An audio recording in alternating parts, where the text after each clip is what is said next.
সেটাতে না উঠে উনি বাসে উঠেছেন এবং সেখান থেকে যে উনি ওনার যে বক্তৃতাটা যখন শুরু করলো, অনেকদিন পরে না গালিগালাজ ছাড়াও কোনো বক্তৃতা দেয়া যায়, হুমকি ধামকি না দিয়ে, জোরে জোরে গলাবাজি না করে, চিল্লাচিল্লি না করে, যে ভালো কথা বলে সুন্দরভাবে একটা ছোট্ট বক্তব্য, 10 মিনিটের 10-15 মিনিটের একটা বক্তব্য, সেই বক্তব্য দিয়ে মানুষের মনে আশার সঞ্চার তৈরি করা যায়। সেটা দেখে আসলে আমার ব্যক্তিগতভাবে এক ধরনের আশা জাগ্রত হয়েছে যে যদি কিছু ভালো হয়। তো বিগত 1 বছর ধরে আমরা একটা নতুন ধরনের রাজনীতি দেখছিলাম, নতুন বন্দোবস্ত যেটাকে বলে। তো নতুন বন্দোবস্তটা মূলত আসলে কোথাও খুঁজে পাচ্ছিলাম না যে বন্দোবস্তটা কি। বন্দোবস্ত বলতে যেটা যতটুকু বুঝেছিলাম সেটা দেখলাম যে মানে নতুন গালির প্রাদুর্ভাব হয়েছে। মানে রাজনৈতিক আপনি রাজনৈতিক আলাপে বা রাজনৈতিক বক্তৃতায় আম, গালি ব্যবহার করা হচ্ছে এবং গালিটাকে লেজিটিমেসি দেওয়া হচ্ছে, অ্যাট দ্য সেম টাইম গালিটাকে রোমান্টিসাইজ করা হচ্ছে এবং জোর গলায় চিল্লিয়ে চিল্লিয়ে বক্তব্য দিচ্ছে যে ওকে মেরে ফেলবো, ওকে ছিঁড়ে ফেলবো, ওখানে আগুন লাগাবো, ওখানে ভেঙে চুরমার করে দেবো, ওটা যে ভাঙো সেটা গিয়ে ভাঙো। বিদেশ থেকে কেউ কেউ বুলডোজার পাঠাচ্ছে, ভাঙছে সে সেই তারই মাঝখানে হঠাৎ করে একজন এসে ভীষণ কাম ভয়েসে, পরিশালিত ভাষায়, যেটা কিনা খুব ভদ্রচিত ভাষায়, যেহেতু আমি একজন শিক্ষক আমি এটা খুব পছন্দ করি।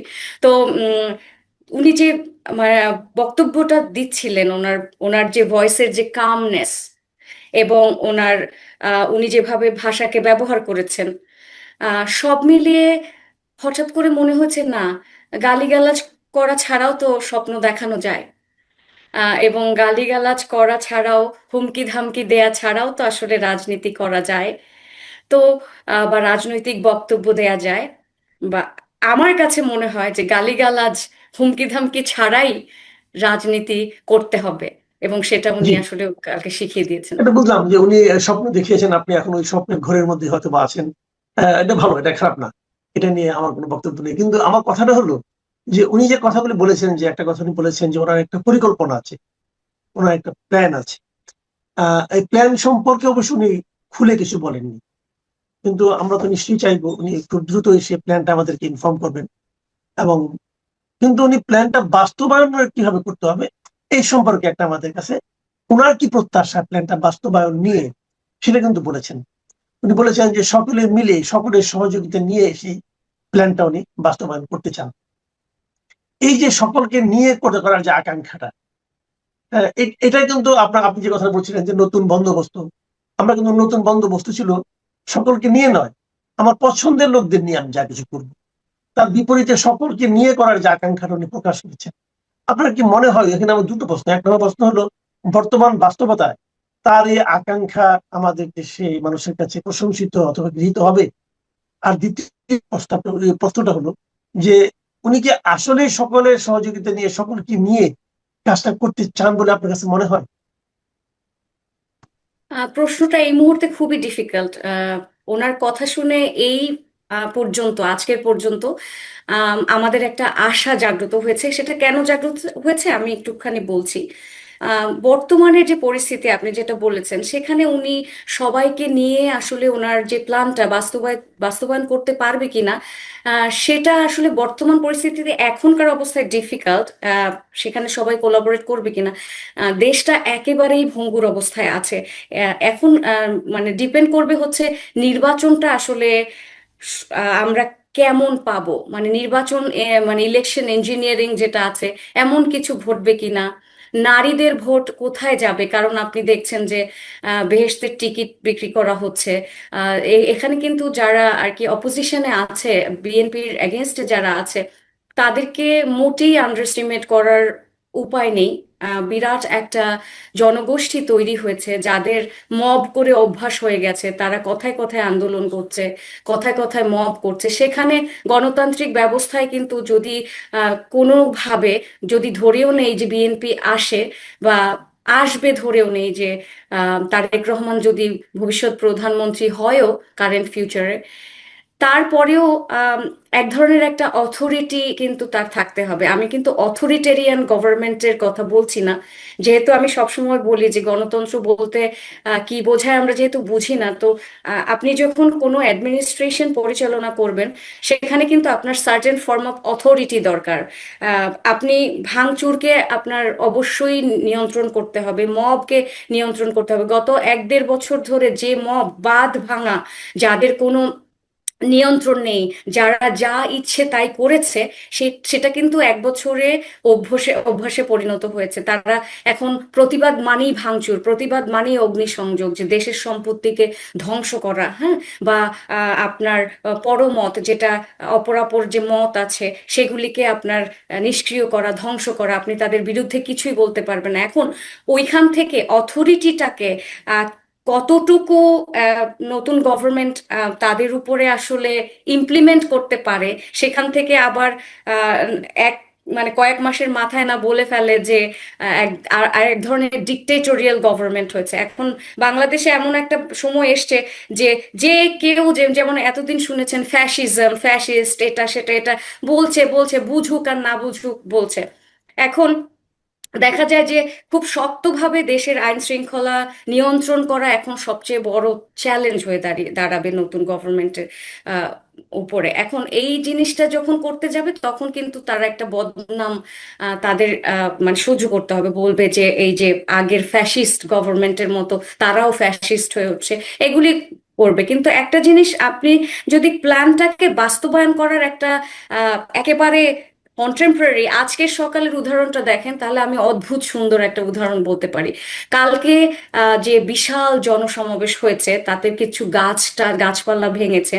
তারপরে আপনার ময়লা আবর্জনায় পরিপূর্ণ হয়ে গেছে 300 ফিট, বা এয়ারপোর্ট রোড থেকে শুরু করে। সেখানে বাংলাদেশের মানুষ তো দায়িত্ব নেয় না, তারা তাদের রেসপন্সিবিলিটি জানে না, তাদের সিভিক ডিউটি জানে না, তারা মনে করে যে এটা সরকার করবে। তো আজকে সকালবেলা দেখলাম বিএনপির নেতৃবৃন্দ এবং বিএনপির মানে ছাত্রদল, এরা মিলে সিটি কর্পোরেশনের কাছ থেকে অনুমতি নিয়ে, বা সিটি কর্পোরেশনের সাথে কোলাবোরেট করে, এবং প্রচুর ভ্যান সেখানে হচ্ছে আপনার ওয়েস্ট পিকিং যে ভ্যানগুলি আছে সেগুলি নিয়ে, এবং ওয়েস্ট পিকার যারা কিনা ময়লা সংগ্রহ করে, প্রচুর পরিমাণে মানুষ নিয়ে এরা সবাই মিলে সেটা পরিষ্কার করছে, যেটা আমি আগে কোনোদিন দেখিনি। যেহেতু আমি সলিড ওয়েস্ট ম্যানেজমেন্ট নিয়ে থিসিস আমার ছিল, এটা সুতরাং এই জিনিসটা আমার খুব চোখে পড়ে। এবং তারা বলেছেন যে গতকালকে যে পরিমাণ মেস হয়েছে, এখানে ময়লা আবর্জনা হয়েছে, আমরা সিটি কর্পোরেশনের সাহায্য নিয়ে কালকে রাতেই কিন্তু ওনারা নাকি এই বিষয়ে সিদ্ধান্ত নিয়ে ফেলেছেন যে আমরা কালকে পরিষ্কার করব। এবং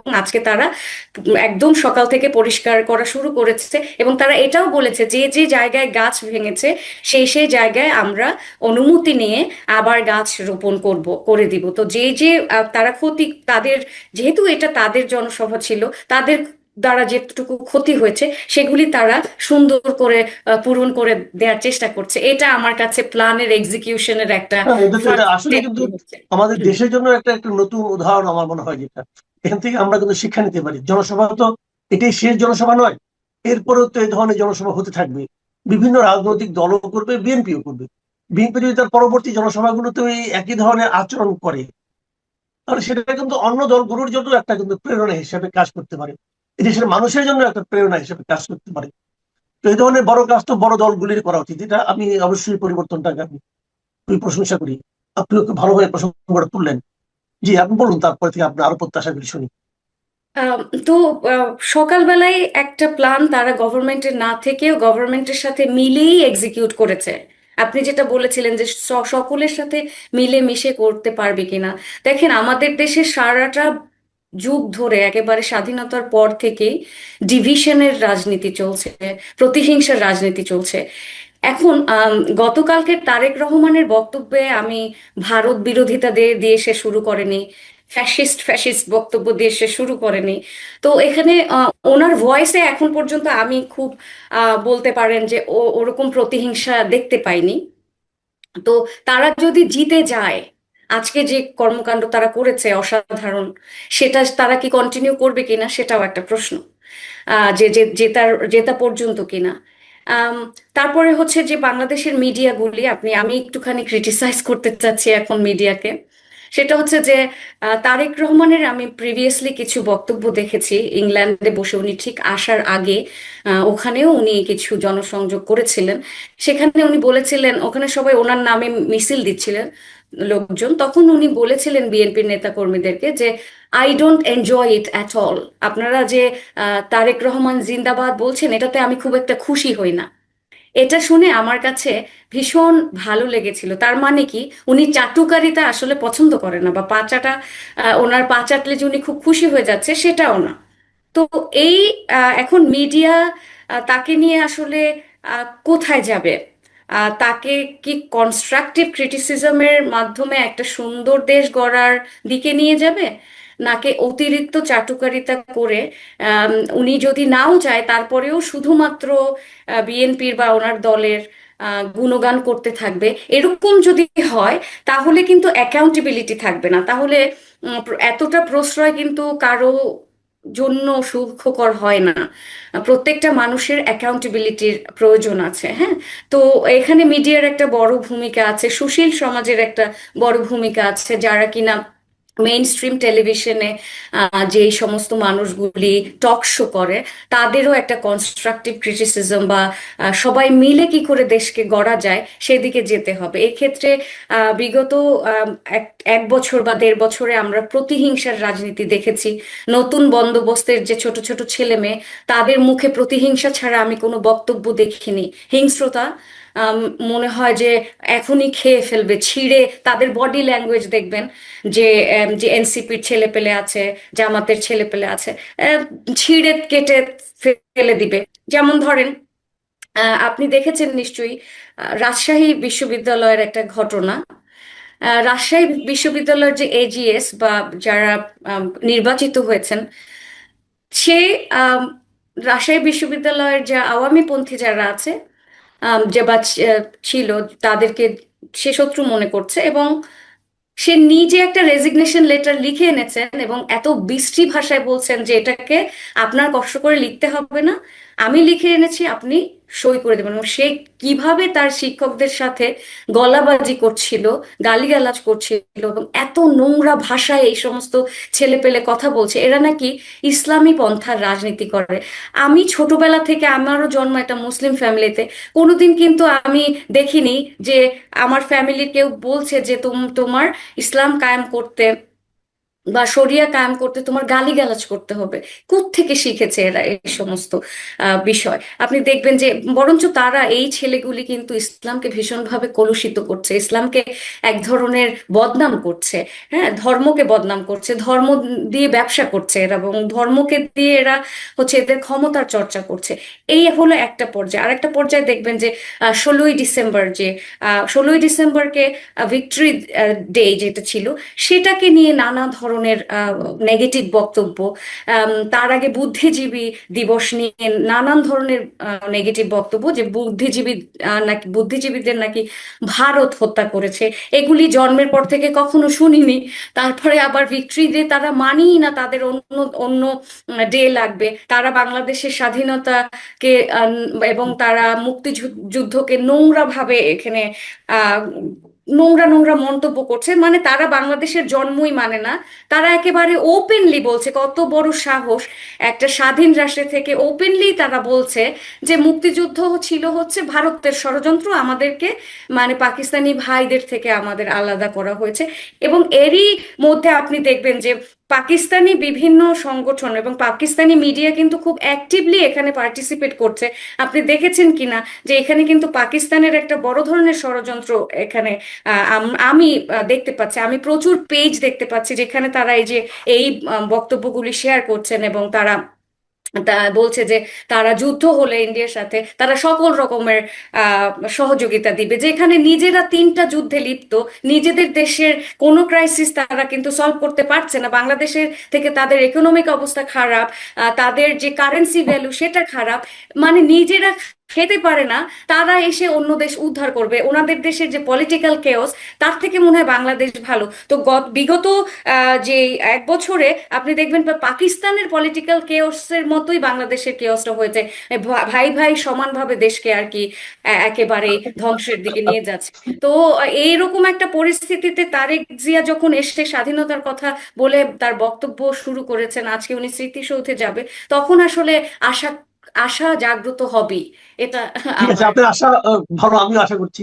কিন্তু তারপরে আমি তো মনে করি তারেক রহমানের সামনে একটা চ্যালেঞ্জের তো আছে, অনেকগুলো চ্যালেঞ্জ আছে, সেগুলো আমরা হয়তো পরবর্তীতে আলোচনা করব। আমি সবশেষ মানে খুব ছোট করে আপনার কাছে জানতে চাচ্ছি, আপনি দেখেন এই 300 মিটার এই জায়গাটাতে তারেক রহমান এসেছেন, মানে আপনার ওনার আসার প্রায় 16-17 ঘন্টা আগে থেকে শীতের রাতে অনেক মানুষ কিন্তু এখানে এসে অবস্থান নিয়েছে, এবং তারা এই প্রতিকূল পরিবেশের মধ্যেও তারা কিন্তু এখানে উপস্থিত হয়েছে। এবং ওনারা জানতো যে আমি যখন হাজির হয়েছি তারও প্রায় মানে 14-15 ঘন্টা পরে উনি আসবেন, তারপরেও তারা হাজির হয়েছে। কেন? এখানে নিশ্চয়ই তাদেরকে টাকা দিয়ে আনেনি, অথবা তাদেরকে ভয় দেখায় কেউ আনেনি, তারা নিজস্ব অন্তর্গত যে আকর্ষণ, যে ভালোবাসা, সেখান থেকে এসেছেন। তো এই যে বিপুল ভালোবাসা মানুষের, এই যে ওনাকে ঘিরে বিপুল মানুষের প্রত্যাশা, আপনার কি মনে হয় এই প্রত্যাশার ভারটা উনি অনুভব করতে পারবেন? উনি দীর্ঘদিন ধরে একটা আহ, গণতান্ত্রিক ব্যবস্থার মাঝখানে ছিলেন। 17 বছর উনি ইংল্যান্ডে কাটিয়েছেন। আমি নিজেও ইংল্যান্ডে থেকেছি, আমি ইংল্যান্ডের এডুকেশন সিস্টেম, পলিটিক্যাল সিস্টেম কিছুটা হলেও বুঝি।